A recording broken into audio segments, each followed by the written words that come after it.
So how does web work? So simply we can say what is web, right? Web is nothing but interconnected computers, and we can talk to computers. Computer, computer, computer, computer. All these computers can communicate with each other. That's what we call a network, right? But so network is a really important part for web. So what happens is a normal web architecture looks like there is a computer, right? This is called a client, right? And there is another computer which is called server, right? So the server has some information which client needs, right? Client needs, but can be some kind of video or web page or some kind of booking service, or any other kind of thing can be done in this communication, right? So web is one of that protocol, right? Web is like, you can say, one mode, and it has lot of protocols like HTTP, right? Hypertext Transfer Protocol. So it says it's protocol. What it is sending? Hypertext transfer language, right? HTTP, and we have sockets, raw sockets, right? And we have video sharing. We have other things, sockets. Sorry, we call it web sockets, and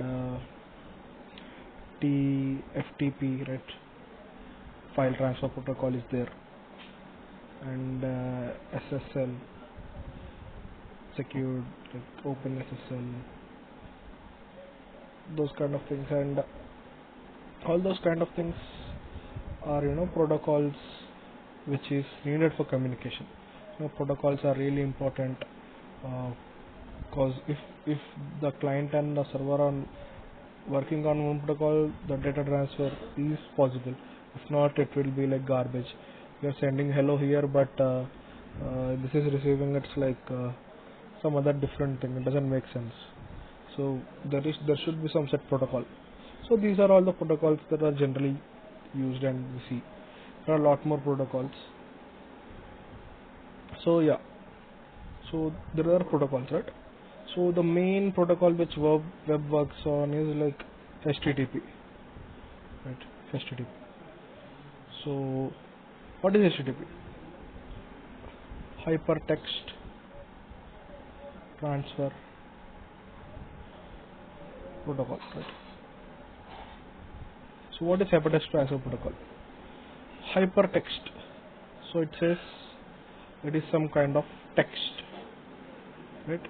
And with some added features.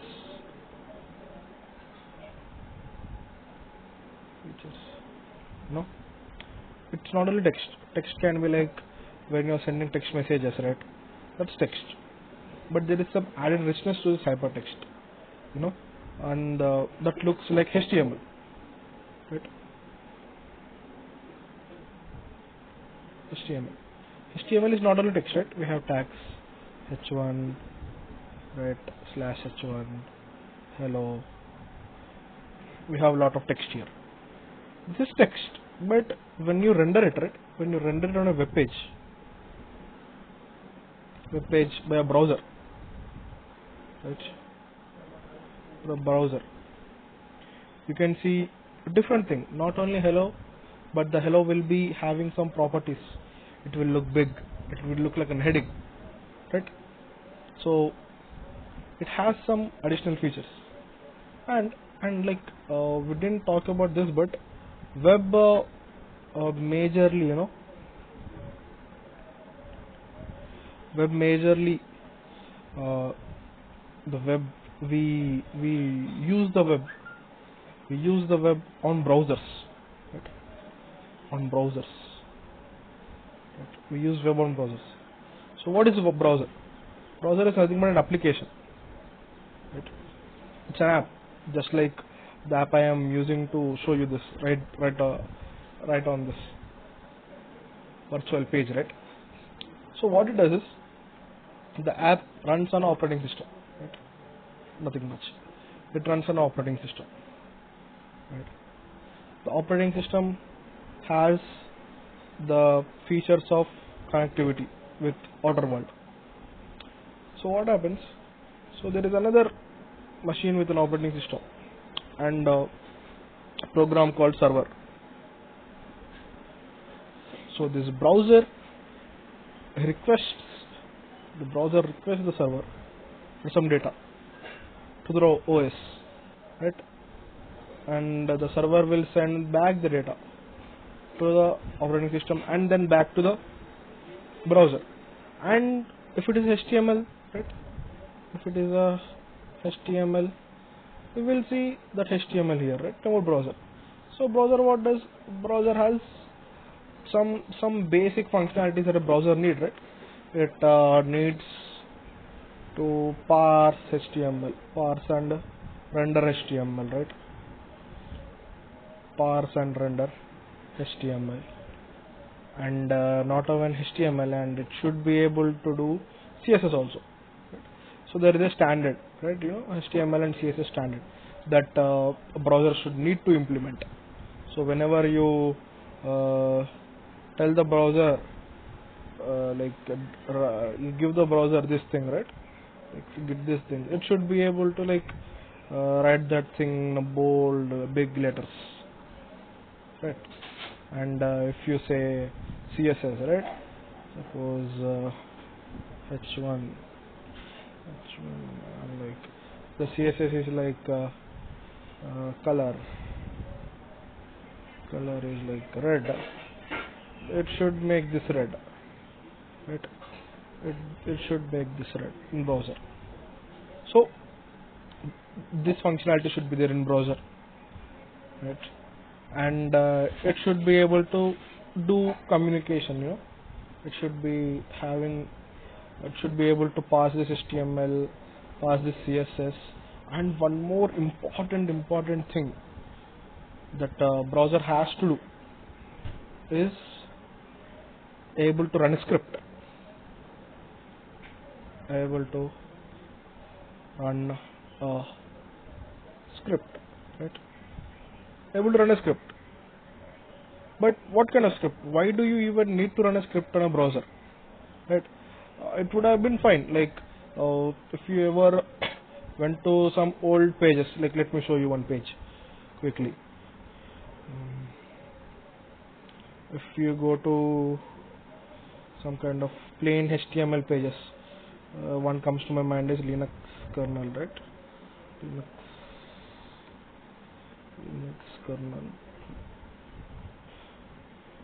Linux kernel archive. Oh yeah, this is a simple HTML page, right? So this is everything.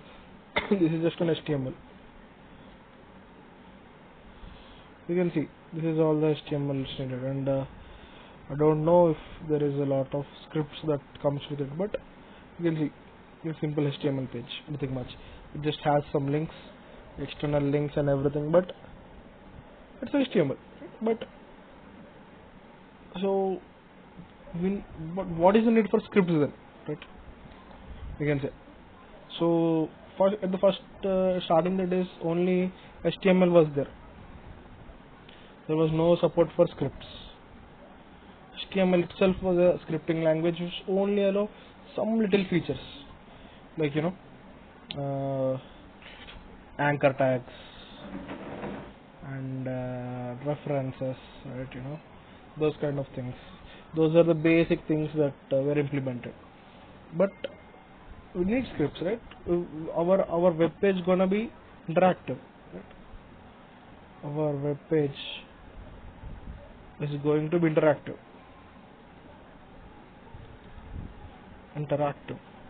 and lot of things we have to do.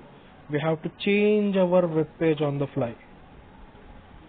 Change our web page on the user input, right? Or like, okay, user input, right? Every time we can't go to a new HTML for every small page, right? Simple thing, right? So suppose when a button is clicked, when you click this button, you don't want to route a completely new HTML page from a server, right? You have this HTML page, you can just change the part you want to change in this HTML. Suppose when you click this HTML, this button, you want to change the text. The text said some hi. Now you want to change it to hello, right?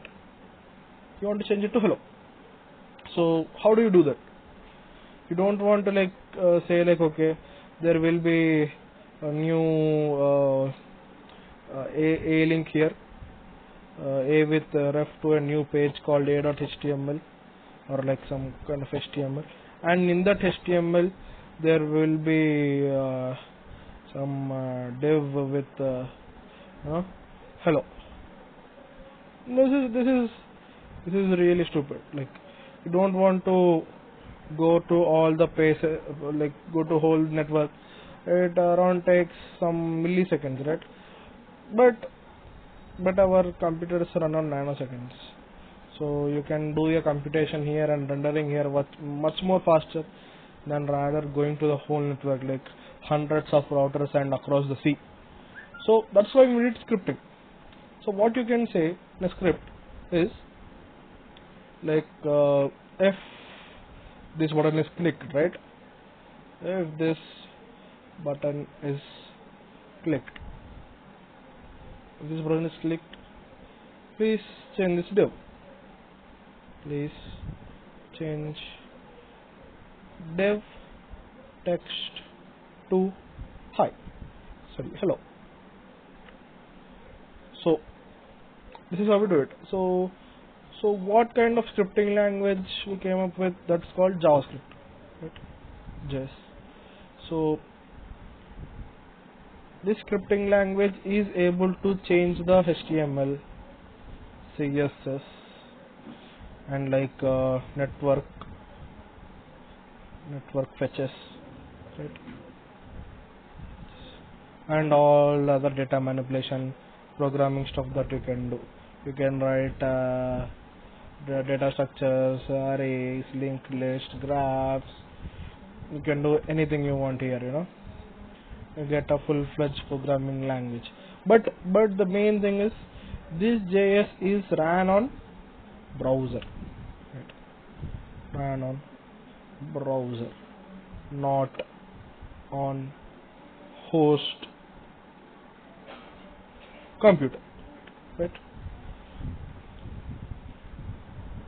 You can see if the JS runs on the host machine, not on the browser, then some malicious code can come to your machine, and you can be infected. So the JavaScript runs on a browser and a sandboxed medium, right? Sandboxed medium.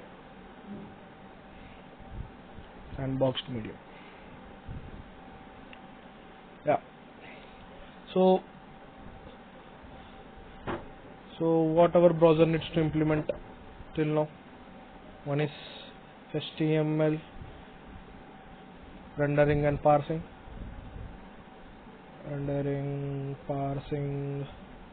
Right? CSS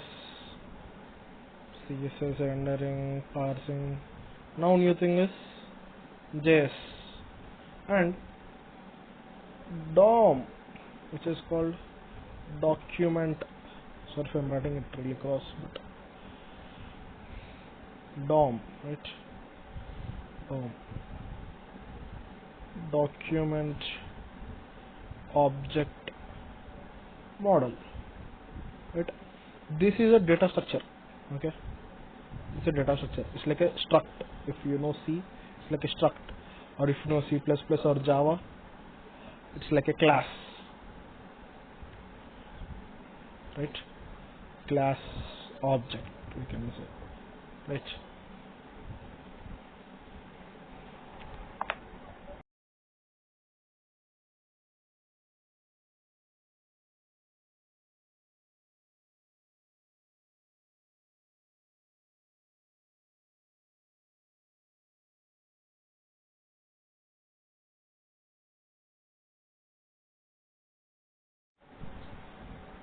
So yeah, class object, right? Okay. So it has all, so it encodes, right? This DOM encodes your HTML, whatever the HTML that you are rendering, right? So suppose this HTML has a h1 tag, uh, h1 tag called hello, right? So by using this DOM element, you can access this, you can modify this. In JS, you can write like something, document dot get element by id h1, so dot, it will be class h1, not even class, but like, you know, if you give here name by tag h1, then you will have some kind of variable, you know, suppose a. So what you can do, a dot text is equal to hi. If you run this piece of code, right, your HTML will look like, you know, not hello, it will say hi. So you have a power, you have a feature where you can change your HTML by a script. So this is what front-end engineers try to do. Those engineers try to like, they don't care about what kind of data is coming in from the server. I mean, what kind of processing is happening there, what kind of server authentication is happening, and like those kind of, they don't care. They just have a simple UI UX to fulfill. UI UX people create a, you know, a model, a wrapper, a frame by frame, how your website should look, how your website should feel, you know, what kind of data has to be shown, what kind of data has to be manipulated, and what kind of things have to be rendered on the web page, and how is the interaction going to be with the web page and the user. He has to write that HTML, you know, he has to write that HTML, JS and CSS for the needs of this people, for the needs of the web page and your app, right? Suppose you can say, whenever you open a YouTube, right, you get the videos here, you get the search bar here. So what does a front-end engineer do? What he gets? He gets nothing but a list of videos, and thumbnails of them, and that's all. Now what he has to take this, in a web page. He has to put this here, and the name should be here, and this should be linked to the other to the web page of the YouTube, you know, YouTube play page, and the next one should come here. And if the bar is resized, this should go down, or like this should come up, how it should look, how should be interactivity. Everything is done by front-end engineer, right? Front-end web engineer, we can call it, web engineer, right? So those kind of things are done by them. Next, yeah, so that's front-end engineering for you. But there are a lot more things going on here. People say React, like React and Svelte, Vue, Angular, all these are frameworks, right? There are a lot more frameworks. What are these? Like, why can't you create an interactive application just using JS, HTML, CSS? Yes. The answer is yes. You totally can complete application using only these three basic elements of a browser. But the state management, but the interactivity and the programming structure of a complex web application will become exponentially higher as as your application goes exponentially complex. So your code may be, suppose, some 100 lines for one single page of a single user. As you add a new feature, it will become 500 lines, next 1000. So your complex code will get lot more complex. You have to look at lot of changing things. If there are 100 elements that are going to change in your web page, you have to keep track which one is going to change when, how it is going to change, which is affecting them, which components do affect them, which components don't affect them. There are a lot of things you have to take care in a web page, like if you are having all that control with yourself. But these kind of frameworks like React, Svelte, Vue, Angular, they abstract away many of the problems that you face when you're writing on your web application in completely JavaScript, plain HTML, CSS, JavaScript. These kind of frameworks give you ease to write web applications.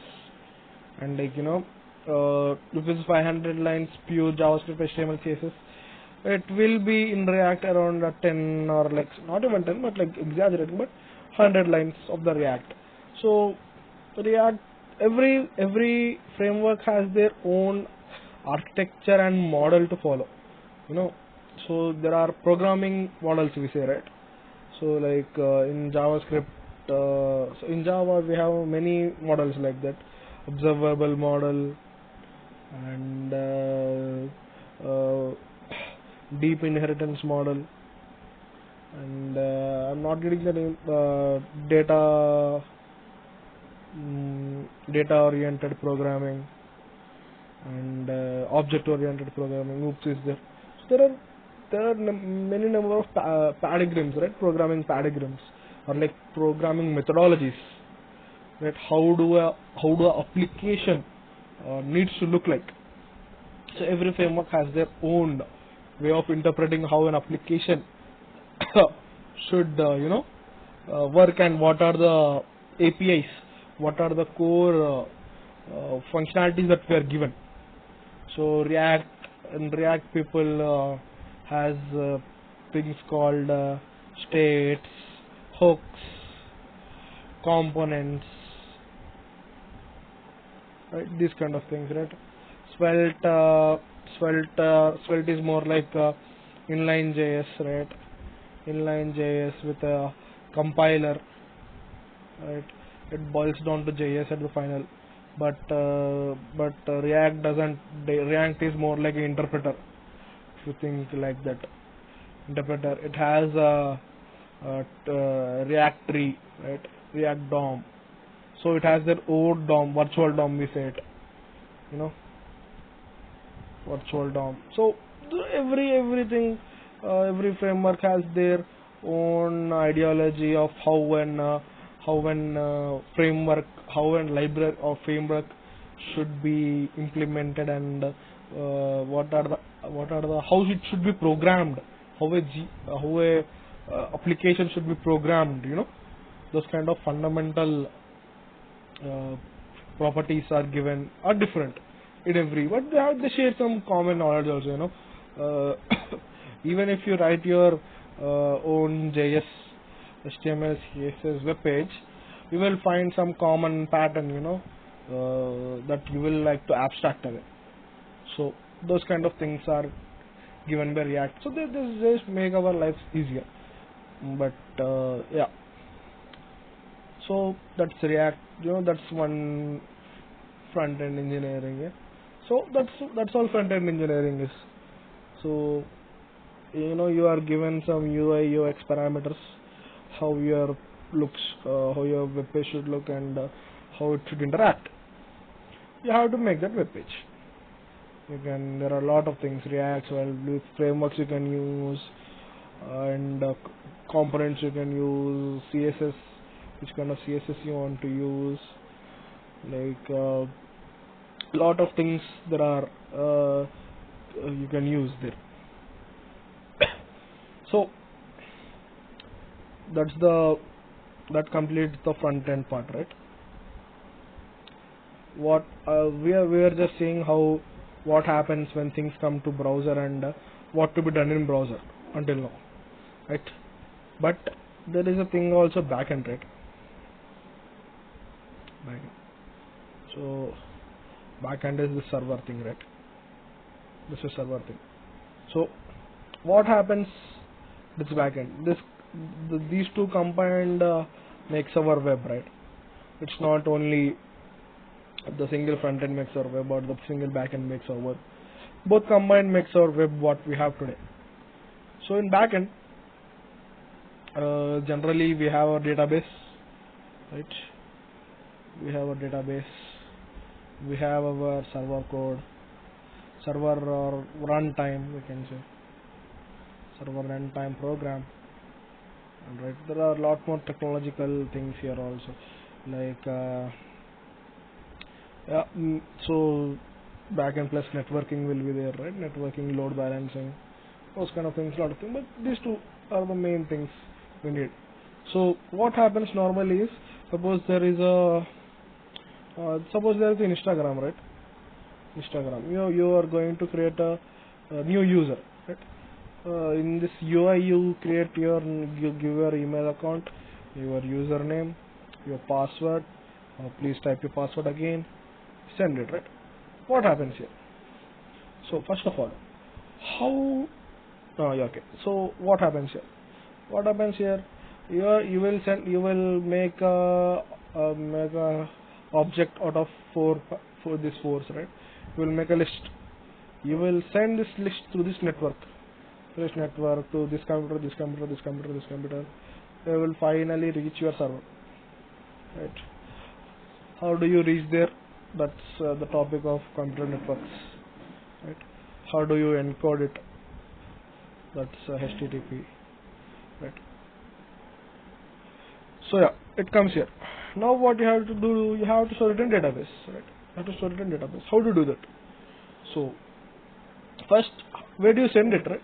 There should be a location to send it, right? Just like our house, there should be a location to send it. The location is called URL, right? So I don't know the full form of URL, but I hope L means location. So what happens? Suppose Instagram / create account. I don't know what they call their API, but create account. Okay. To this endpoint, we call this endpoint. This endpoint we are going to send this data. So what happens in the server is you write a code. Okay. How your code look? You can write it in any programming language, Python, C, C++, even JavaScript. I will tell you about it later. But suppose simply let's think there is a Python code. Okay. Python is way simpler to interpret. Python code. What that kind of Python code is like? It will be listening on this network connection. Okay. If the network connection, if there is something happening here, that will come to our Python code. Suppose this network came here. This packet came here. This packet says it is for this endpoint, right? So we will write here if the endpoint is create account. Okay, create account, right? Create account. What we do? We take out the parameters. Right? We take out the parameters. and store it in a database, right? Store it in a database. And now next time you log in, right? Next time you log in, you will write the same code here. If endpoint, okay, the endpoint is login, so it's like Instagram/login. If you go to Instagram/login, what you have to do? What you will do here? You will be like take out the parameters again. Take out the parameters, right? Parameters. Check if user name, password, right, are valid, right? Valid. If it is valid, show them what? Show them home page, right? So these kind of program, these kind of program is written on our server. What the server does is, it will have some kind of the network port. We say it's on a network port. It will be listening. It will be listening for some activity here. It will be listening for a to be precise, for a request. Okay, for a request. It will be listening for a request, and it will be sending a response. Okay, we will deep dive into them later, what is request and response, but you can understand the words, right? So whenever a request comes, it will respond.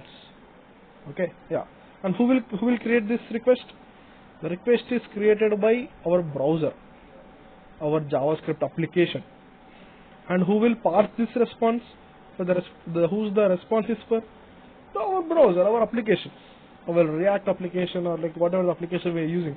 The response is for that, for our user.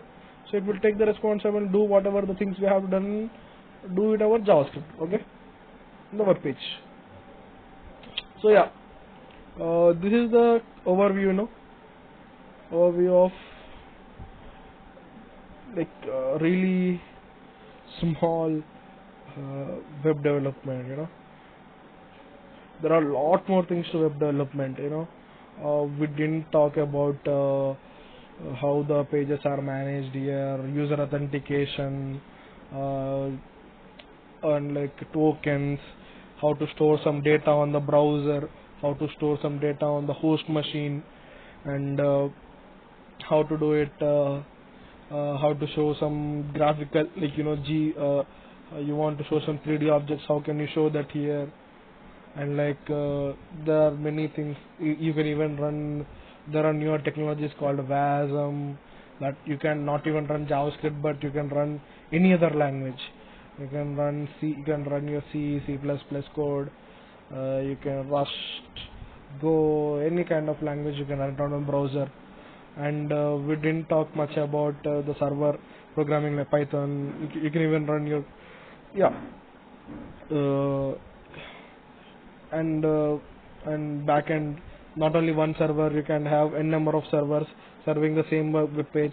If millions of requests come, how do they get divided to the servers? How to load balance it? How to be redundant? How to have a maximum efficiency, latency issues, those kind of many thing, and networking protocols. Many things go here. Orchestration, CI/CD, and like cloud services, AWS. There are a lot more things in the backend also, right? And yeah. And the next major important thing I want to say is about running JavaScript on your machine now, right? We know JavaScript runs on browser till now, right? But we can even run it on a machine. We can run it on a host CPU. How do we do that? So there is a thing called Node.js. Node.js is a interpreter, but specific type of interpreter is JIT, just-in-time interpreter we call it. just-in-time interpreter. It takes JavaScript, takes JavaScript and runs. Suppose if you write console dot log hello world, right? Hello world, console dot log dot hello world. Now that will, if you say to run, Node.js will run it and print hello world on the console. And you can have the whole FS file system. You can open files, you can write to files, you can delete files, you can create new program. It's like, you can run another program. Like, if you want to run CD, if you want to run LS, or like if you want to run your Telegram app, you can do all those things. You can do in Python. Like most of the things you can do in Python, you can do it in Node.js. It's just same, Python is also an interpreter. Just like that, Node.js is also an interpreter. The language is there Python. The language here is JavaScript. So what is the main reason people using Node.js nowadays is, in the browser you will writing JavaScript. You don't have to learn a new language. You can write a same kind of programming language for a backend also. Same thing. Like here what you wrote, right? If endpoint is this, if endpoint is this, you just have to write it in a JavaScript framework, using JavaScript framework and like JavaScript language. You can write the same server application in the backend also. So Node.js gives a runtime environment for JavaScript. You have to just remember this point. And npm is a node package manager. And many people have this thing for writing React. Why do we need Node.js? At the end it has to run on browser, but why do we need Node.js or like npm to write React on our machine? The thing is, the React ecosystem has a lot of packages, right? Packages are written in JS, right? So intends to do the manipulation to create the JS, right? To create these packages, to build your output, right? You will write your JS in .jsx, right? You will write your React in .jsx, but it has to be converted into HTML, right, for your browser to run. So the program that changes JSX to HTML and like JSX to HTML, JS, CSS is done by some program, right? This program is written in JavaScript. So like you can see the paradox or like thing here. So the thing that is going to generate JavaScript is itself written in JavaScript, that itself is running on Node. By the way, Node is written in C++. So that's why we need npm.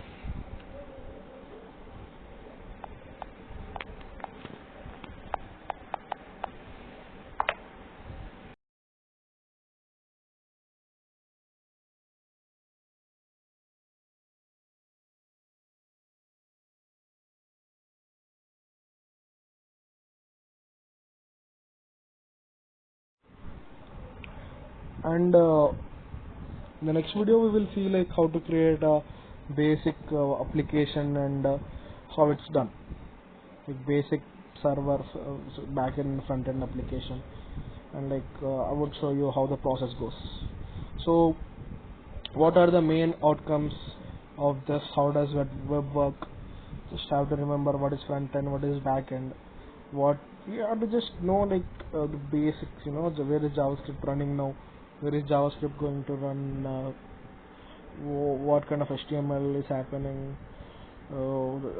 It may take some time to understand, but you have to know the separation between front end and back end. Many people don't know it, and everyone jumps to React directly, not knowing JavaScript well enough. But that's a really wrong approach to go about it. So yeah, that makes it. But next video we will see how how I will show you an example how it's done. So main thing, so for the summary, I would say there is a host CPU client is there. There is a server. In client you have your browser, right? You have your browser. In browser it shows HTML, CSS, runs JS, right? In your server you have your Node.js, Python, any kind of thing running your server. These two communicate. By what model? Request response. You request something, you will get responded by something. Yeah.